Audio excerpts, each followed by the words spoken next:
Politics to whether he's really worth that huge amount of money he makes. Rush, welcome to Fox News Sunday. Thank you. Appreciate it. This week, it will be 1 year since Barack Obama was elected president. In that time, what has he done for and to the country? I think it's all to. I don't think there's any for. Chris, I'm really, really worried. We've never seen this kind of radical leadership at such a high level of power in the country. I believe that the economy is under siege, is being destroyed. Anybody with any economic literacy would not do one thing this administration's done to try to revitalize the private sector. They're destroying it. And I have to think that it may be on purpose, because this is just outrageous what is happening, a denial of liberty, an attack on freedom.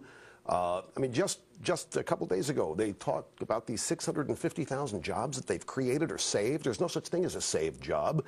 Besides that, they've destroyed jobs. They've lost 3.3 million jobs in this country since Obama's stimulus plan, and it's going to get worse. But wait a minute. How about save the country from a financial abyss? 3.5% growth in the third quarter in GDP. There wasn't any growth in the private sector. That 3.5% came from two things: government spending on cash for clunkers. They just moved fourth quarter auto sales into the third quarter, and the first-time homebuyer thing.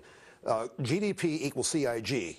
That is consumers, investment of business, and government. And it's all G. It's all government. There is no private sector growth. There were no new jobs being created. We're losing them. How about kept the country safe for 9 months?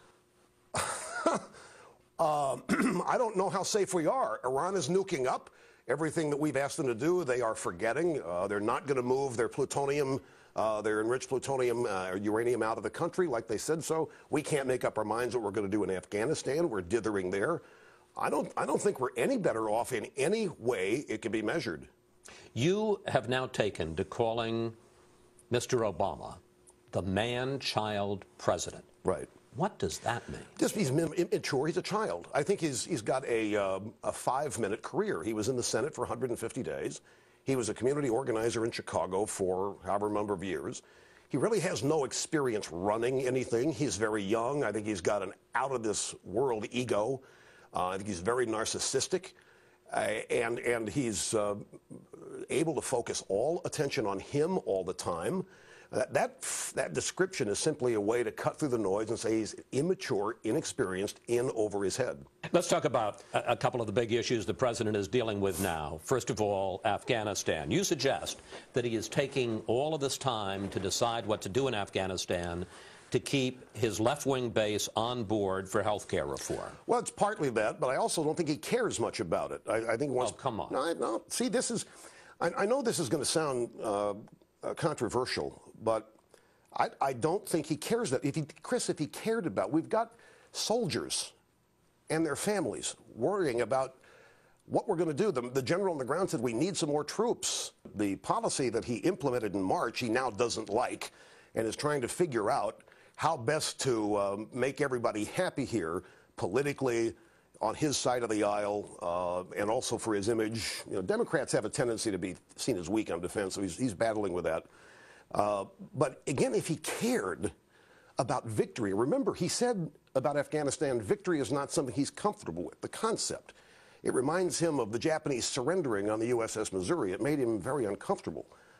He wants to manage this rather than achieve victory. I mean, he says these things. I don't know if people actually listen and have them register what he does. But you say you don't know that he really cares. Do you at least give him credit for going to Dover, Delaware to honor the remains of soldiers, dead soldiers who came back from Afghanistan? Now, see, the politically correct thing to say here would be, oh, yes, I am very impressed that President Obama decided to go show his concern for the remains, troops who've given their lives for freedom in this country. It was a photo op.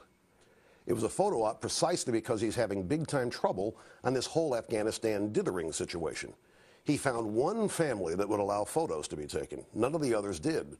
And, of course, when you have a sycophantic media following you around, able to promote and amplify whatever you want, then he can create the impression that he has all this great concern. But Bush did this. Just well, there are no cameras. I don't know that he ever went to Dover, Delaware. Well, he went to see the families. Yes, he certainly went to see families. families. But he didn't make photo ops out of it.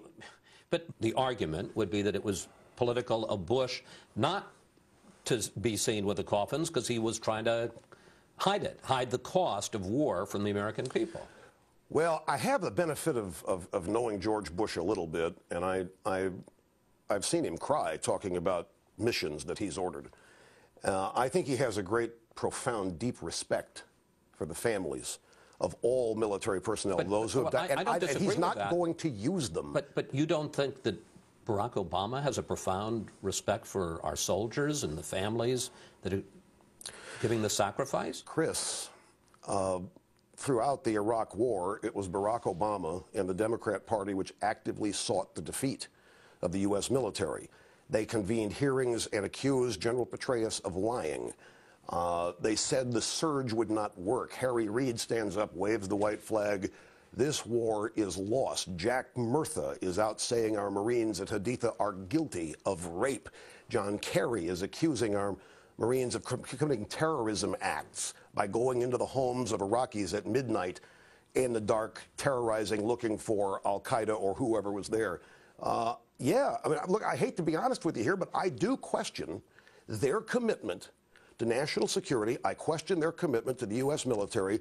They'll put their political survival and their political power being gained over anything else. They'll use anybody and throw anybody away in order to achieve it. You also say that the president should give the generals, the commanders on the ground, as many troops as they need to win. But a staunch conservative like George Will says, look, this Afghanistan has been a dysfunctional country, it's a corrupt country, and that we can beat the Taliban and beat the al-Qaeda without this huge commitment of new troops. Well, I don't know that. I don't have the benefit of knowledge that George Will has. So I trust the experts, and to me, they're the people in the U.S. military. But these are you know, the surge in Iraq. Same thing we went through. It worked. The Democrats were the ones opposed to it. They said it would fail. It wouldn't work.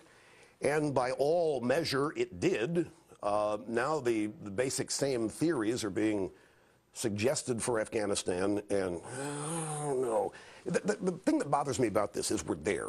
You know, whether we should have gone or what we've done heretofore is now irrelevant. There's only one thing to do: win. You know, what about Afghanistan? Easy. We win, they lose. Let's turn to health care reform. Yep. You have made no secret of the fact you oppose the public option, government-run health insurance to compete with private insurers. With tens of millions of Americans still uninsured, do you think that the government has any moral obligation to find some way to cover them? There is a way to insure the uninsured without doing any of what we're doing. If that were the objective, then I'd be full for it. This is not about insuring the uninsured. This is not about health care. This is about stealing 1/6 of the U.S. private sector and putting it under the control of federal government. And when they get this health care bill, if they do, that's the easiest, fastest way for them to be able to regulate every aspect of human behavior, because it'll all have some related cost to health care: what you drive, what you eat, where you live, what you do. And there'll be penalties for violating regulation. It's going to be the biggest snatch of freedom and liberty that has yet occurred in this country. And in 30 seconds, how do you insure the uninsured without this big overhaul? Well, I've run the numbers, and the real number of uninsured that want insurance is 12 million. Take some of the unspent stimulus. We have 85% of the stimulus unspent. Take some of it. For 35 to 40 billion a year, you could insure those people. Not 2 trillion, not 1.4 trillion. If that's the objective, do it now. Do you think the individual mandate is constitutional? Do you think no? I don't think the government has the right to tell people you're going to get health insurance, and if you don't get it, you're going to pay a penalty? I do not think it's constitutional. Chris, these are dark days for the country. This is deadly serious stuff. This is a total attempt to remake the country as founded and constituted, and it worries me greatly. We asked our viewers for some questions. I love Fox viewers. I love them. Well, George Heflin sent this. If President Obama would agree to an interview, what would be your first question? Why are you doing this? Why? What do you not like about this country that makes you want to inflict this kind of damage on it?